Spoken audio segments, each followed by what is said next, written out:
Olá meninas, tudo bem com vocês? Mais uma aula bacana e hoje nós vamos falar sobre o Dia da Consciência Negra com a professora Suelma.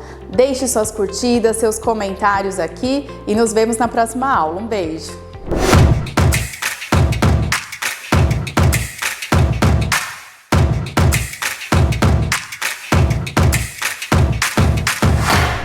Olá a todas as pessoas que estão assistindo. Em primeiro lugar, eu quero agradecer o convite para participar desta aula, né, e deste curso, dessa potência de projeto, que é coordenado, né, pela Sandra Nogueira. Sandra, muito obrigada pelo convite. A primeira-dama Larissa, e a minha amiga Janete, também, que fez um contato comigo. Então, é sempre um prazer participar desse curso das promotoras legais e populares, e nesse novo formato. Então, vou me apresentar. Meu nome é Suelma, eu estou falando aqui da cidade de São Paulo, sou assistente social e formada mestre em gerontologia. E também ativista, né, do movimento negro, aí participo de alguns grupos de assistentes sociais, o GERES, a Soeto, o Instituto Gera, então sempre tendo a questão racial como na transversalidade da ação. Bom, hoje o tema é consciência negra.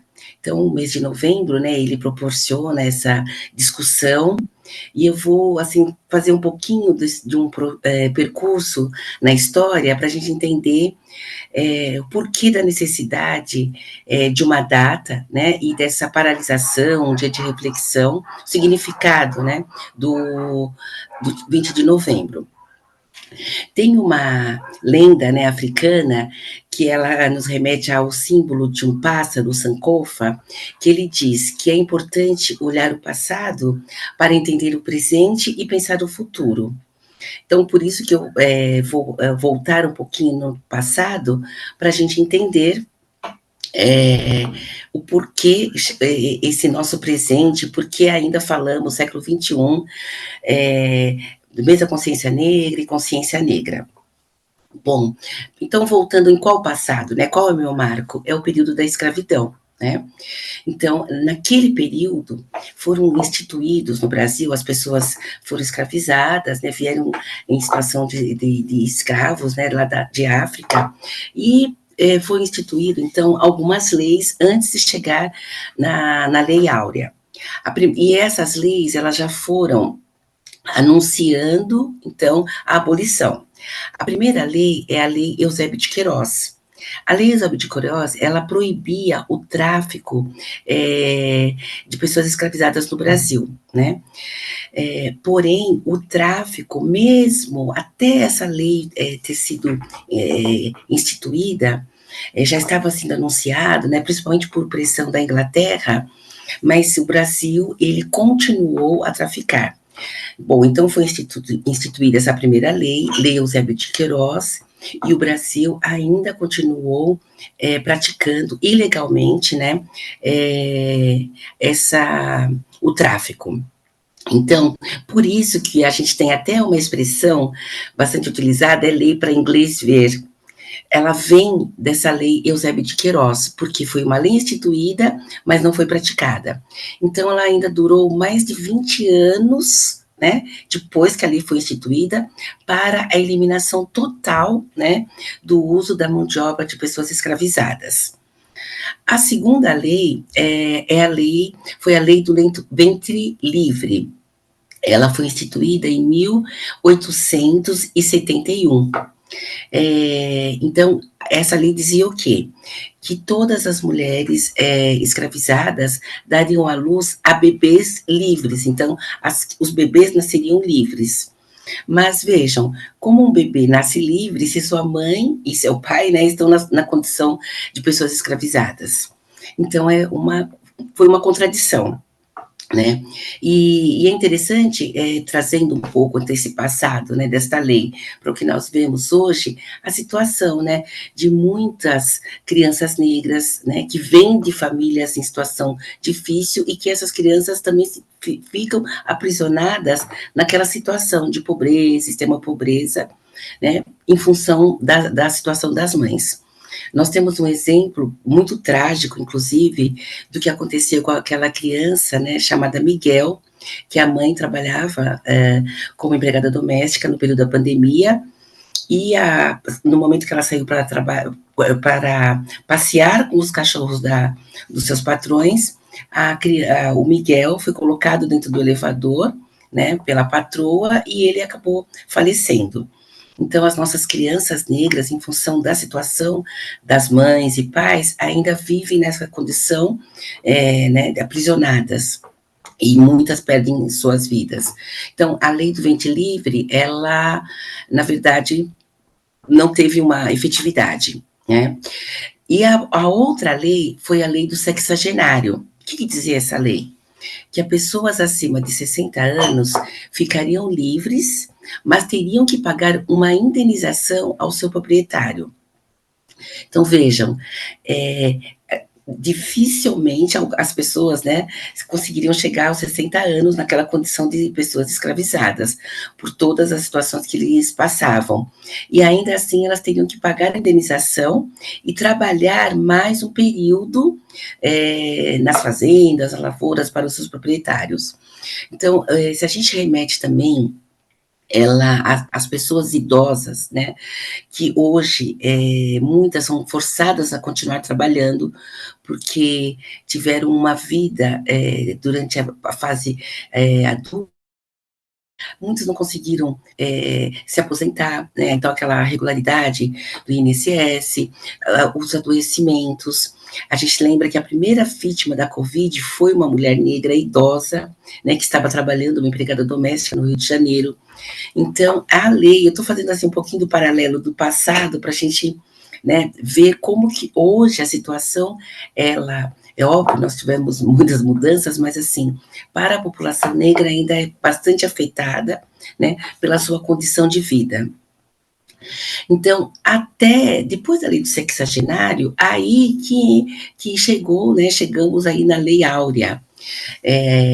A Lei Áurea, ela é importante, todas essas leis que eu falei anteriormente, como eu falei, elas anunciaram, né, estavam caminhando para a libertação. Então, a Lei Áurea, ela oficializou a libertação, né? Então, a data dela é 13 de maio, foi a data que a princesa Isabel assinou. E lembrando que o Brasil foi o último país das Américas a acabar com a escravidão, né? E aí, depois que a Lei Áurea foi assinada, o que a gente assim sempre fala, né? E o 14 de maio, o que aconteceu com a população negra, né? Na verdade, aí começa um grande problema para a população, porque não houve nenhuma preocupação por parte do Estado de incluir, né, as pessoas que até então eram a mão de obra utilizada na formalidade do trabalho. Muito pelo contrário, a mão de obra negra ela foi substituída pela mão de obra do imigrante. Então, vejam, o povo que fica sem moradia, sem emprego, o que acontece, né?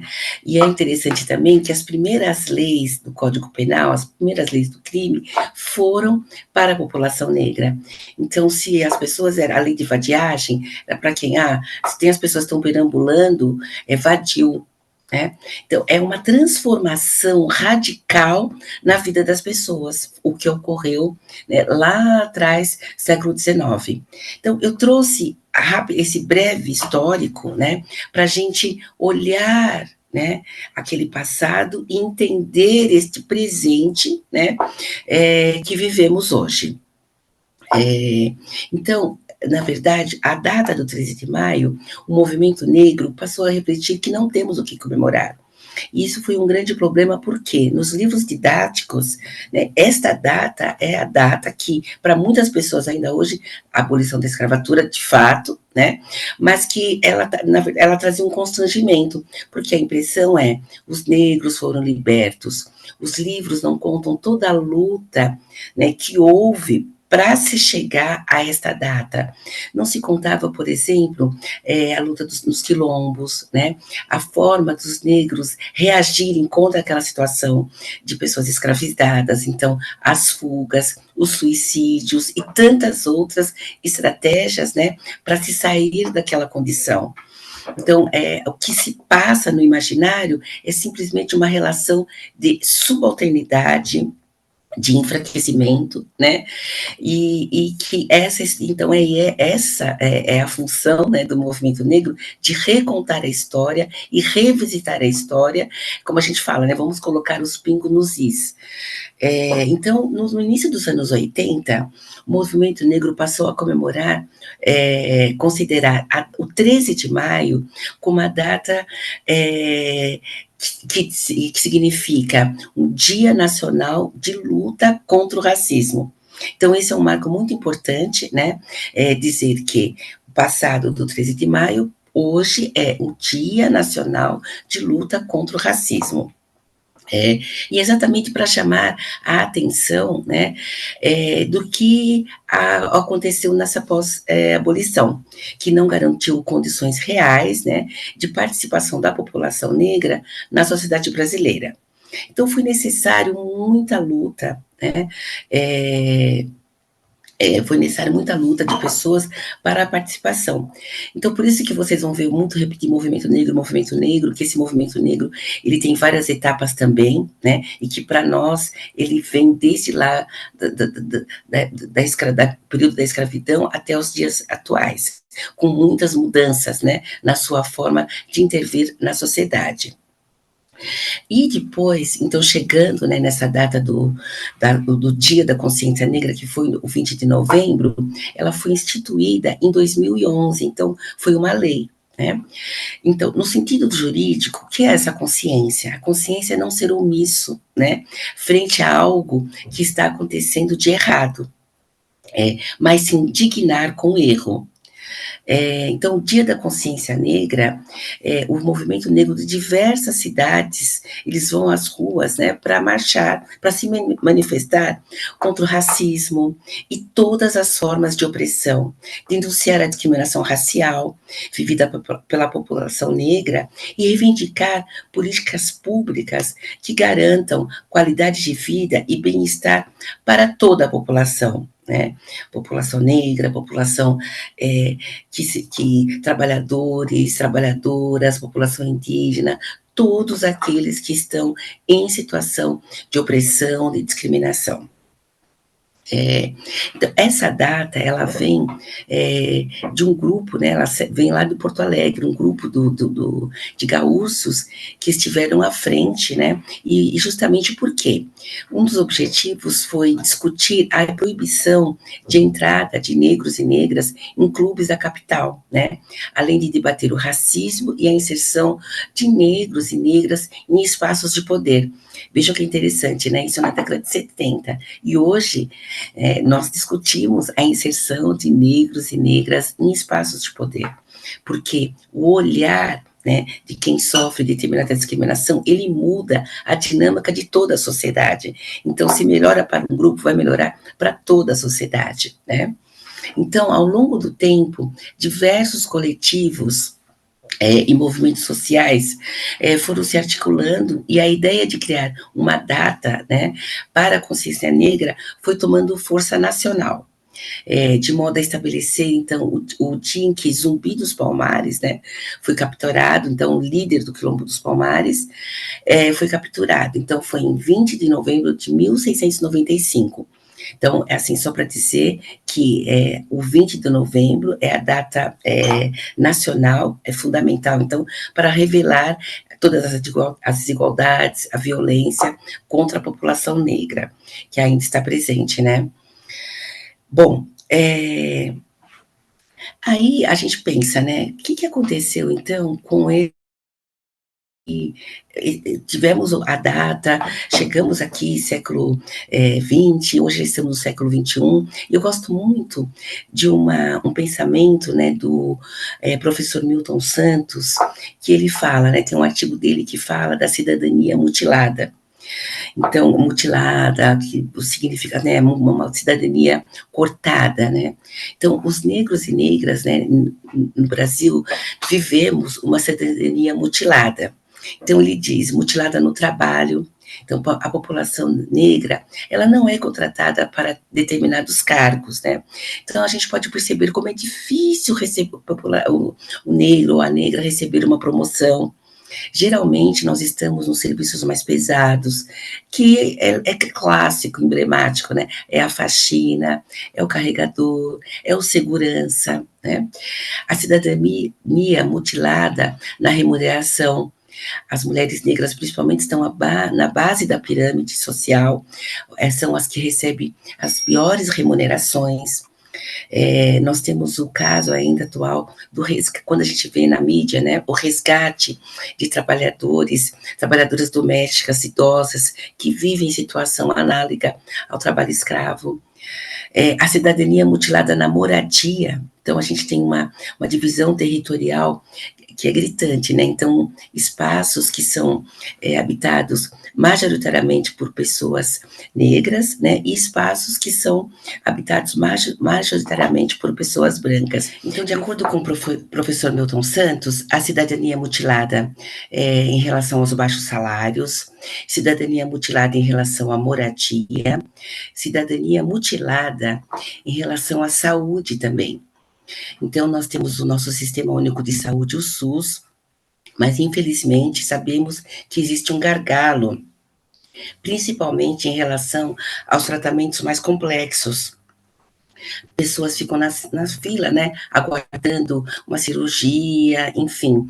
Os medicamentos também, que muitas vezes de alta complexidade, a dificuldade em acessar, e quem sofre muito com isso é a população negra. Inclusive, existe a política integral, a política nacional integral de saúde da população negra, que foi também uma conquista do movimento negro, justamente para que os profissionais da saúde olhassem para a população negra e entendessem algumas particularidades, né, em decorrente de toda a situação do racismo, porque o racismo ele adoece, né, e de doenças que são características da população negra. Então, também isso foi um grande avanço para nós, né, em relação à saúde. Cidadania mutilada na educação.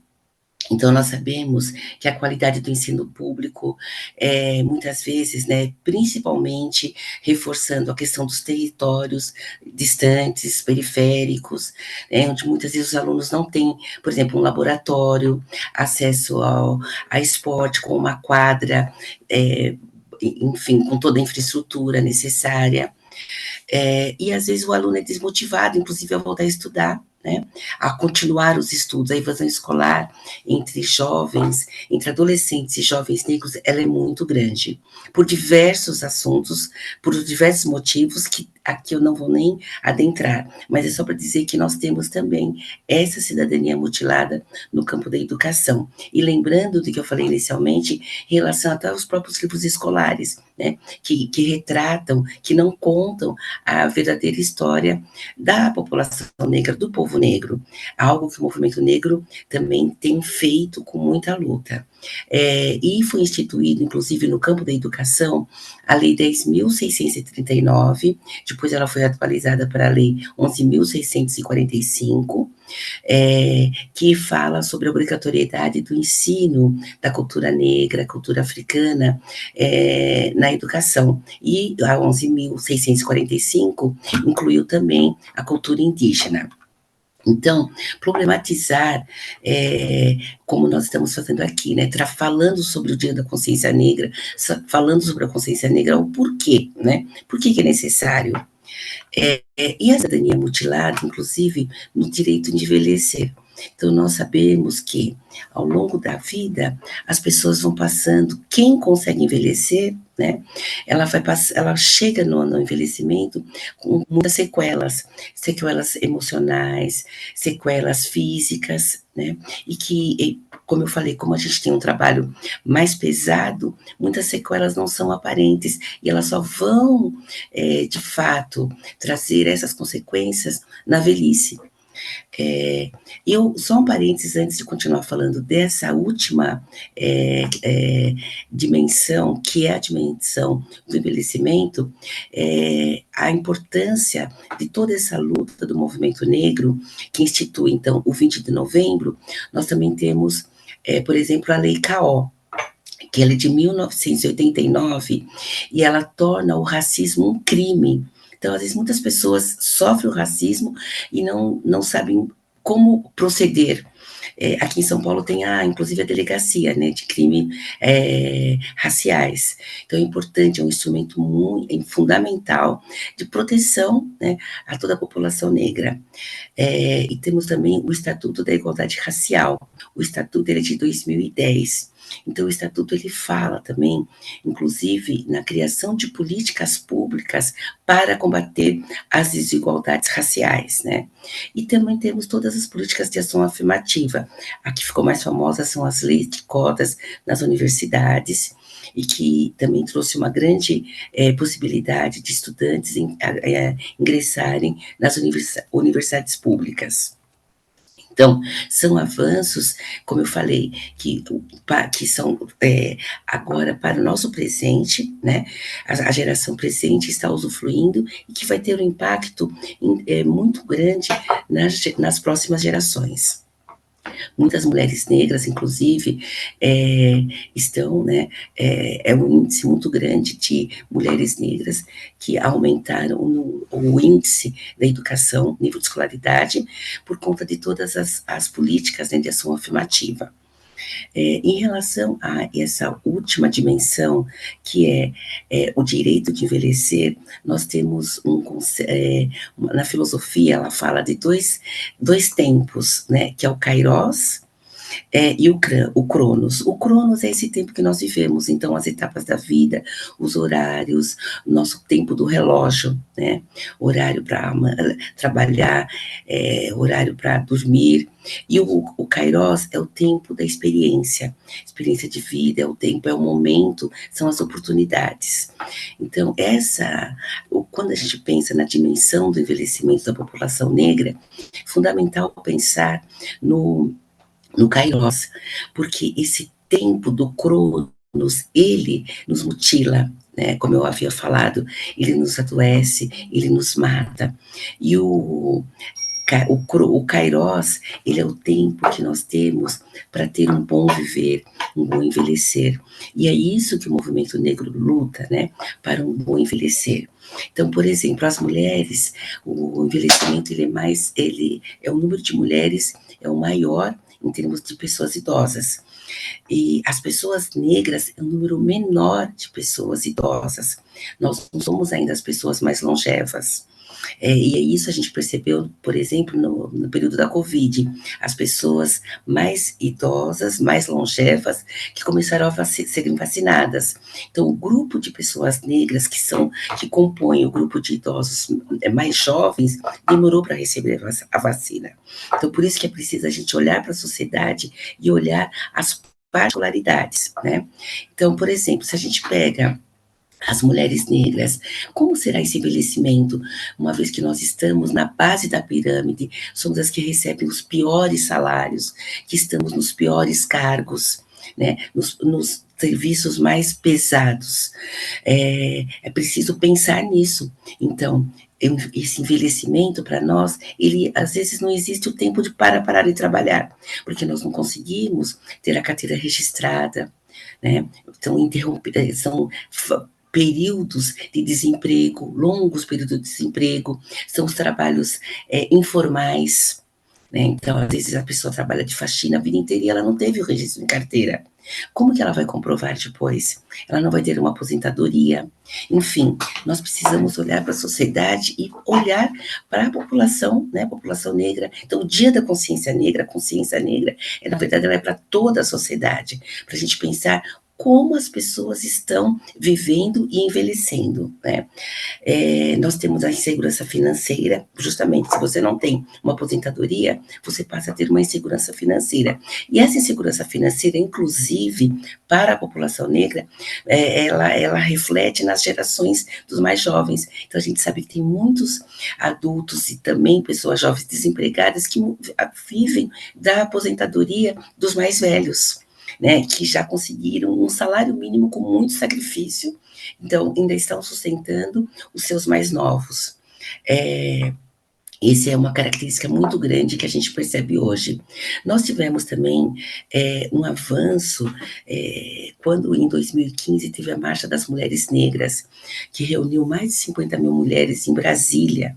Então, justamente para denunciar o sexismo, o machismo, para falar do bem viver, né, que é um conceito indiano. E essa marcha, ela teve o objetivo de denunciar o genocídio da juventude negra, e é muito interessante, né, porque quando o movimento negro vai para as ruas, e é uma característica nossa da rua, né, a rua é o espaço, né, de luta, ele fala, né, ele olha para toda a população. Então, a marcha, ela denunciou, então, o direito, né, de todas as mulheres, ela falou por todas as classes, para mulheres de todas as classes sociais, porque um dado importante é assim, o racismo, ele não olha a classe.